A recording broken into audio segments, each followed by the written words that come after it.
के जंगल में टुनटुनी नाम की एक चिड़िया अपने बच्चे गोलू के साथ रहती थी। कुछ सालों पहले चिड़िया के पति का देहांत हो गया था। टुनटुनी चिड़िया बहुत गरीब भी थी। वो दिन रात कड़ी मेहनत करके अपने बच्चे का पेट भरती थी।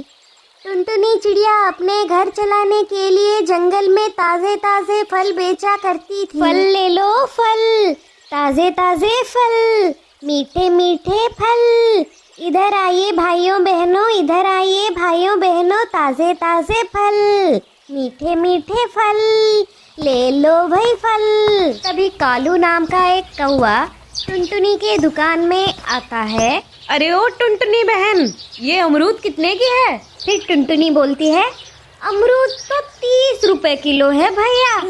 और ये सेब कितने की है? सेब 100 रुपए किलो है कालू भैया।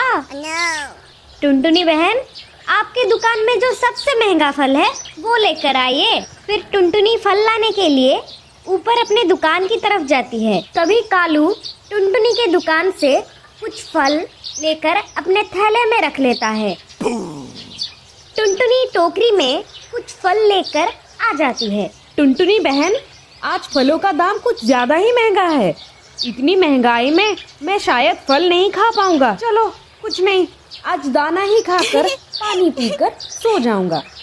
गोरी, ये लो फल खा लो। कालू जी, इतने पैसे आपके पास कहाँ से आए? गोरी, मैं सारा ताजा ताजा फल टुनटुनी के दुकान से चुरा कर लाया हूँ। अरे वाह कालू जी, बहुत ताजा और मीठा फल है ये सब। आज खाना खाकर तो मजा ही आ गया कालू जी। कालू कौवा और गोरी कभी पेट भर भोजन खाकर टहलने के लिए निकल जाते हैं। रास्ते में वो पारो चिड़िया को देखते हैं और उसके घर के पास रुक जाते हैं। फिर गोरी पूछती है, पारो बहन आप कैसी हो? मैं ठीक हूँ, आप कैसी हो गोरी बहन? कुछ नहीं पारो बहन, हम थक गए हैं। भोजन इकट्ठा करते करते सुबह से शाम हो गई, पर एक तिनका तक नहीं मिला हमें आज। क्या हम आपके घर में थोड़ी देर विश्राम कर सकते हैं? जरूर, आप थोड़ी देर यहाँ रुककर विश्राम कर लीजिए, थक गए होंगे आप सभी। तभी कालू कौवा की नजर पारो के घर में रखे हुए हार के ऊपर जाता है। जब पारो अपना काम करने में व्यस्त हो जाती है, तब कालू कौवा पारो की हार चुरा लेता है। कालू, वो हार अच्छे से छुपा ले, बाहर निकलनी नहीं चाहिए। चल कालू चल, जल्दी से यहाँ से भाग जाते हैं, नहीं तो हम पकड़े जाएंगे। फिर कालू कौवा और गोरी कभी वहाँ से चले जाते हैं। मेरा हार, मैंने तो यही रखा था। मेरा हार कहाँ गया? अरे बाप रे, मेरा हार कहाँ गया? अभी तो यही था। आसमान निकल गई या जमीन खा गया? मेरा हार। टुक टुक के पापा तो मुझे आज मार ही डालेंगे, मुझे नहीं छोड़ेंगे जिंदा। मैंने हार खो दिया। मेरा हार कहाँ गया? पारो रोते रोते हुए अपने दोस्त टुनटुनी के पास जाती है। अरे टुनटुनी, मैं लुट गई, मैं बर्बाद हो गई, मेरा 9 लखा हार चोरी हो गया, मेरा हार कोई उड़ा ले गया, क्या करूं तू ही बता अब टुनटुनी, नहीं तो टुक टुक के पापा आज मुझे मार ही डालेंगे। फिर टुनटुनी बोलती है, पारो थोड़ा हौसला रखो, ये हार घर से कैसे चोरी हो गया?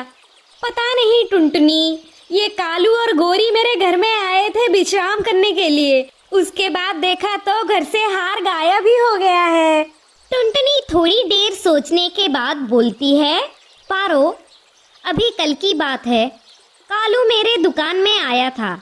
उसके आने के बाद से मेरे दुकान से कुछ फल गायब हो गए हैं, मुझे कुछ समझ ही नहीं आ रहा। अरे अरे, मुझे तो लग ही रहा था वो कालू कौवा ही मेरा हार उड़ा ले गया होगा। वो दोनों पति पत्नी आए थे, चुपके से निकल गए मेरे घर से। अब क्या करें, कुछ तो बता टुनटुनी। थोड़ा रुक पारो, थोड़ा सोचने तो दे मुझे। थोड़ी देर सोचने के बाद टुनटुनी और पारो पहाड़ों की तरफ जाते हैं।